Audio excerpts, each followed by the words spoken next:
All right, so welcome to our lightweight naked bike shootout with the Royal Enfield Continental, the Suzuki GW250X, Honda CB300F, another Suzuki, the GW250, and then the Yamaha SR400. All naked, all lightweight, small displacement motorcycles. And with us today are two guest testers, Jess and Ty. So Jess, we'll start with you. What do you like about these bikes? You know, each one has got its own kind of unique character to it. Something kind of cool about it, I suppose. I mean, I love the styling on the Royal Enfield. If you want like classic bike, I'm not even gonna call it modern because I don't think they've changed in a long time. If you want a cool classic bike, this one has a great look. It's got a lot of character to it. Which then leads me to Ty. Second bike would be the GW250. It just felt a little top heavy, and it just felt like it wanted to fall over, and it didn't have a whole lot of power up top or down low or just anywhere. The SR has styling that I like a lot. I'd go for that classic look. Not big on the fact it doesn't have an electric start. To admit, I'm not very good at kickstarting it. And probably my least favorite handling of the bunch. The TU250, I really dug the way this thing rode. It was really flickable, stable at high speed and through the tight stuff. I was grinning in my helmet the entire time because you could pin the throttle, and even though it didn't really have anything, it still felt like you were having fun at 30 miles an hour. This CB feels like the most grown up of the bikes. It's definitely the fastest and the most powerful. It felt the most to me like a bigger bike. I think my favorite bike out of all of them would be the Honda. It feels the most grown up to me. It felt the most stable, and it had good brakes and decent acceleration. Yeah, well, you know, you gotta almost expect that to be the favorite amongst the bunch when you've got a really modern bike like the Honda and to an extent the Suzuki. I think we're splitting this test kind of in a way between these modern looking nakeds like the Honda and the GW, and then these kind of retro modern SR, TU, and the Enfield. So, you know, when you split it amongst that way, I guess, JB, Tom, it's kind of a distinct class between the two styles of bike, right? Well, I don't know. I mean, kind of have to pull a distinction off of this, saying, you know, this bike has actually been in production since 1978, basically, and so has that Royal Enfield. That's been around since 1950 something, so they've been modernized over time. But I mean, you know, they're not like modern throwbacks. They're just the way they were. I mean, obviously, you know, you got your kind of more modern styled bikes here, and I guess I would at least have to go with Ty on the Suzuki. That was not my, you know, favorite bike here, the GW. I think it's kind of just got this flop-in sense of handling, and it's got this fender that's too big for a Hayabusa. The brakes just aren't, you know, all that great. I mean, it's heavy. It's the second heaviest bike here, and I think the second least powerful motorcycle here. So it's kind of got a lot of things not going for it. On the other flip side of the Suzuki, you got the TU over here, lightest, least powerful, but you know, as Jess was saying, I mean, this is a thing that you could, you know, do your DMV test on. It's a real beginner motorcycle where the Honda is, like I said, a grown-up bike. That's something that, you know, a more experienced person would want to purchase that one. I kind of think for me it comes down to we got like two different groups of bikes here. Like if you need a bike for transportation, you go with the Honda or the Suzuki. I actually didn't mind the Suzuki that much. I thought it was pretty fun to ride. We're on Highway 39, real tight and twisty. We actually had a blast on all these bikes. They don't have much power, but you don't need it here. But if you need transpo, you're the Honda or the Suzuki.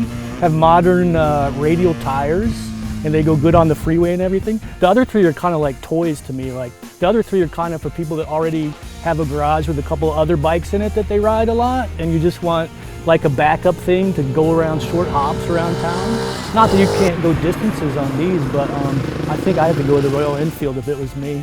It has a little bit of it has a lot of vibration, but it's kind of centered around. It's all centered like 3,500 RPM. And if you go above or below that, then it's not so bad, you know. The kids are just spoiled. You kids, you don't know what vibration was. Back in my day, everything vibrated. Yeah, but that thing feels like you're holding a couple of shake weights. Yeah, you can't like, even, your hands I'm guessing. I think that's what it feels like. I don't know what a shake weight is, but I'll take your word for it. The thing is, I was thinking if these bikes are kind of aimed at beginner riders, what would be the least intimidating, the most accessible, the easiest to ride, and maybe the most fun? And honestly, while the Enfield did handle really well in the corners, it was much better than I thought, and the brakes are good. That shaking is a lot to deal with, and there's a few moments where I wasn't sure I could actually reach for the brake or grip it because the shaking was so bad. Making your hands feel numb. Yeah, and just awkward and uncomfortable, and that's one more thing to think about when you're riding the bike, which it was honestly unpleasant. If you were on this side of it, you can see it's got a Kickstarter, just like the SR does, but it also has an electric starter. Now, this is kind of fun for a while, and then you go, I wish I could just push the button and get going. But that one gives you the option to just push the electric starter too. That single sounds great with the, pipe on it. It's a stock pipe, but it sounds cool, and the seating position's cool. And it's about the same price as the SR400, right? They're both $6,000. Both 6,000. So Well, they're I mean, like $10 apart, but yeah. The SR is pretty fun, but it can't really approach the cool of that thing. I mean, if we're talking about price, the CB300 Honda is $4,000. The TU is $4,400. The GW is $4,000 as well. Then the Yamaha and the Enfield are just shy of $6,000. I mean, imagine if you had never ridden a bike before and you hopped on these, because we're kind of coming at this like, comparing it to bigger bikes, more power, but for instance, between these two, I prefer this one because I do think it's a lot more fun. If I were a new rider, I wouldn't know any better.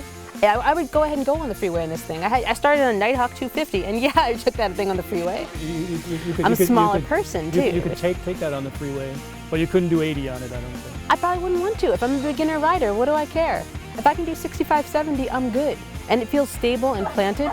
And why would I want that one? Because it's heavier, it's taller, it's heavier, and if I'm a brand new rider and I'm a smaller person, then I don't need to deal with managing the weight and a little bit of top heaviness on that thing. If I'm giving up a little bit of power, I don't care. This actually is really fun and easy to ride and maneuver, and it's pretty much stress-free, whereas that guy, maybe a little bit too much weight. So I think I could agree in the sense also that I would pay $400 more for this one over the GW here. If it's the bike I want, I might. But there's a lot of plastic on this thing to break and crack and replace and look really bad if you dropped it, where on this thing, a little scuff or a ding, it's not going to show up near as much. The way this TU250X thing looks is, I think it looks cooler than the GW250 look. If we're going to compare apples to apples, this retro styling feels to me more than that. I don't know what that is. Modern Vulcan transformer plastic something from somewhere that I don't know where it's from. But I would rather be seen on that for $400 more than be seen on that. And that's kind of a cool thing as a beginner too. It's an image thing. So if you're a beginner, why wouldn't you just hop straight on the Honda, the 300F, and ride away? I think Ty just hit on it though, because having taught a lot of new riders and talking to a lot of new ones, a lot of them get into it because motorcycling is cool. It looks cool, it makes you feel cool. This bike looks cool. A lot of them are going to go for what makes the heart beat. And the TU250, the Enfield, the TU250 and the Enfield both look and feel really cool. And that's what the step that gets a lot of people into motorcycling. And then as their skills develop and they realize maybe they want more power, better handling, they'll move on to something else. I'd rather save the money and buy the Suzuki, roll around on this for a year, get my bearings, and then when I'm looking to upgrade, fall into something more powerful.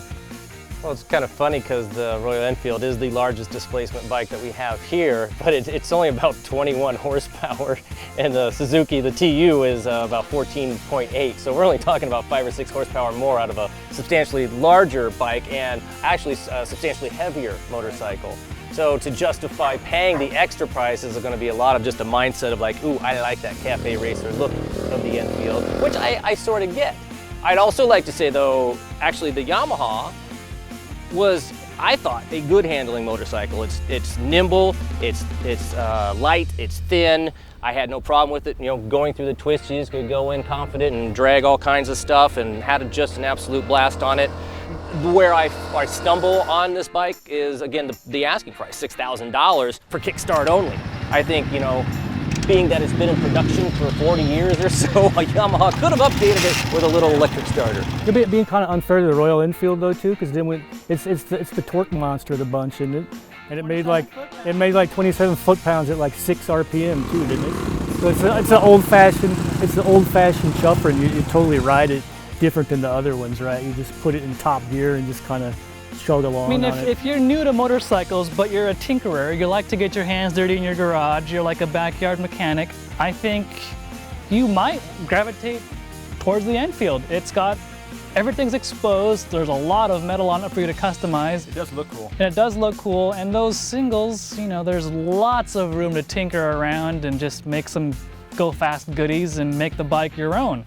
Well, I think it requires more tinkering right out of the box than does the fully exposed Yamaha or fully exposed TU250. You got to tinker with the vibrations and do something to dampen those, because that's the buzz kill right there on that bike. Literally. Literally, if that thing was smoother, it would be a different discussion, at least for me. So we've been talking a lot about the Enfield, good and bad, and really haven't paid a lot of attention to the Honda and the GW, and that's kind of because the Honda and the GW are so, for lack of a better word, they're so refined, they're so perfect. I mean, they behave like we would expect from a new modern motorcycle, and there's just so much more to talk about with the Enfield, with the TU, and with the Yamaha, because they're throwbacks to an earlier time about how bikes used to be. We don't have a winner yet, so what we're gonna do is we're gonna go back home, really jot down our brains, write some stuff down, fill out a scorecard, and really talk amongst ourselves and figure out who's on top and who's not. So to see who wins, go to Motorcycle.com and read the story.